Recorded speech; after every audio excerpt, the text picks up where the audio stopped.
Welcome back. Now, here's a question. How open should a nation's borders be? Should we be free to live and work in the country of our choosing? Migration. Well, that is a political hot potato, not least here in Britain, where last week the British Prime Minister David Cameron set out plans to curb welfare benefits for migrants from the European Union. In fact, the rise of the right-leaning UK Independence Party has helped fuel a national debate on whether Britain is, well, full.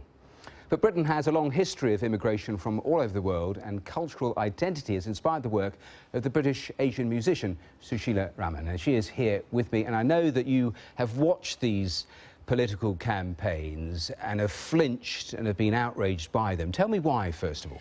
Well, I think that, we're approaching a kind of crossroads at the moment where Britishness is very in question, and I think that's because there's an agenda that's being set by very right-wing forces, and the mainstream, British mainstream seem to be following as well, and that agenda is painting a very ugly picture of migrants.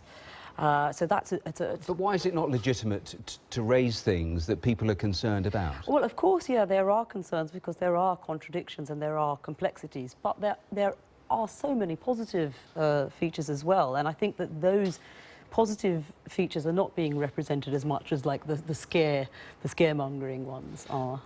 I'll come back to that in a moment, but through your music I know that there's a lot of crossover. I mean, you talk about your music and you talk about it melting barriers. Do you think what we are seeing in a sense is putting up barriers? Yes, and I think that, insularity leads to conflict on both sides, on the sides of people, people who live here already and people who come in.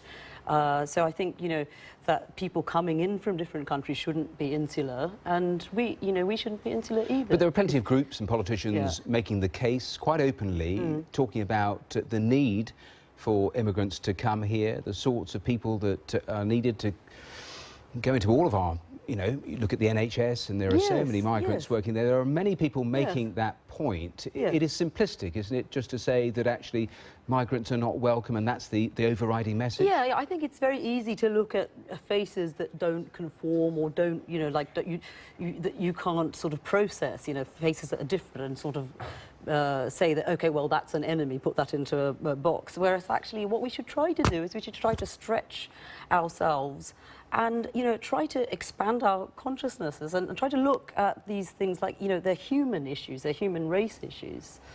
But your opponents would argue that's exactly what they are raising. They are raising basic human questions. When you look at back in 2004, for example, when the borders allowed Hungarians and Poles to come in, I mean, politically, the politicians talked about 13,000 people coming. Over 1 million people came. Now, that puts pressure on basic services, the NHS, schools, housing, all of those things. And it's legitimate, isn't it, to talk about that? OK, but I think the evidence shows that people, specifically people who come from the European Union, they put in more than they take out. And there is strong evidence that supports that. And, the percentage of people who come from the European Union, the unemployed percentage, is very, very minuscule. It's very little. But the pressure I was talking about is on the numbers. Yes. If you get to critical points where there is a pressure on those services, it is fair to explore that as whether that is a good thing. OK, but I think that we should sort of look at those, the real figures rather than, because I think the evidence states that, that specifically with EU, that, that is not the case. How do you weave all of this into your music? Because you talked about cultural identity, and there's plenty of, within this debate on immigration, there's plenty of talk about exactly that, and you use that a lot in your music, don't you? Well, my work, particularly, my parents moved here in the 60s, and I was born in the 70s, and my work's always been about, from a very British perspective, about building bridges, connecting cultures, and, viewing culture as a kind of resource, working with culture. So I think that, like, everybody who comes, specifically everybody who comes here, I work with a lot of second-generation musicians who are British. They come and they have a connection to a vast reservoir of resources. And, and my work is based on exchange.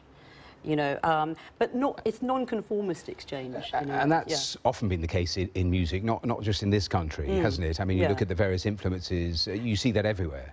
Well, I think that, you know, we could be musically really onto something great if we could open ourselves even more than what we have, you know. And I think that if you look at America and you look at like how the music that dominates today is American, but it's like music that traveled to America on slave ships and then fused and created like these, you know, jazz and, you know, blues and these things which are the, you know, probably the greatest things of the last And is that why you go back? back? Because I know that you go back virtually every year to India, to Pakistan, spend months there to try to... Is that to try and filter all of that into the music? Is that why you do that? Well, partly because I'm passionate about that music. I like, you know, I mean, I'm very drawn to those musics. But also, yeah, I think because of being second generation, my need is to want to bring all those things together, to make those things coexist, you know, with their contradictions, with their complexities. And when you talk about cultural identity, how do you see yourself? You talked about your Tamil roots, but your parents came here in the 60s. How do you see yourself? Well, I see myself as human, firstly. Then I would see myself as British because I live here. But I think it's possible to be lots of things. I don't think we need to limit ourselves to being one thing. And I think culture is something that changes. And, you know, and the beauty of, you know, if you look at British culture, is it's so porous, it absorbs. The culture absorbs, you know. So we're absorbing things constantly, and boundaries are completely, you know, renegotiating, changing the whole time. So it's in flux.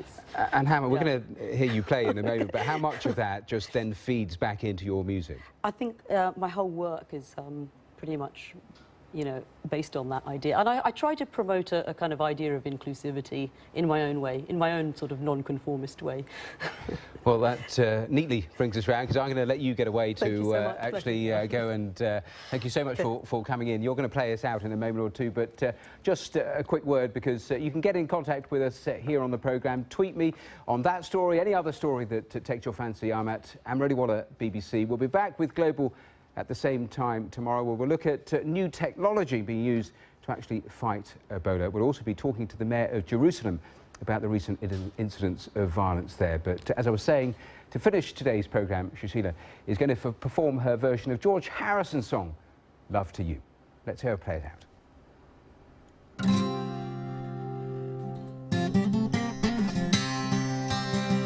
Day just goes so fast, I turn around, it's past. You don't get time to hang a sign on me. Love me while you can, before I'm a dead old woman,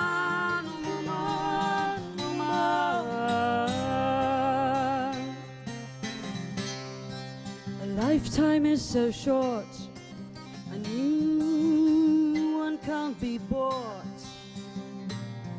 But what you've got means such a lot to me. Make love all day long, make love singing songs, make love singing songs,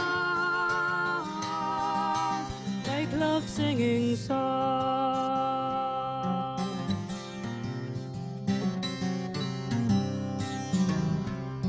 There's people standing round who'll screw you in the ground. They'll fill you in with all